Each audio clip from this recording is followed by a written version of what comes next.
Asian development bank నుంచి Musi river అభివృద్ధి కోసం 4,100 కోట్లు 3 విడతల వారీగా రిలీజ్ చేసేందుకు అంగీకారం ఉంది.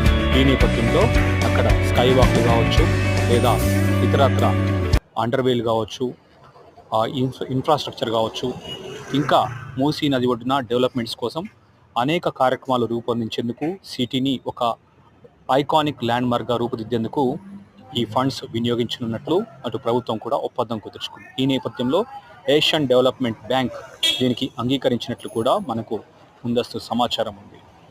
ఒకవేళ ఇదే కనుక శాంక్షన్ అయితే అది 3 విడతల్లో అయినా 2 విడతల్లో అయినా కానీ మూసీ అభివృద్ధి పనులు ఒక ఎత్తుకు ఎదగడం, అదేవిధంగా చుట్టుపక్కల ఉన్న ప్రాంతాల వారీగా రియల్ ఎస్టేట్ ధరలు ఆకాశాన్ని అంటడం మాత్రం ఖాయంగా కనిపిస్తోంది.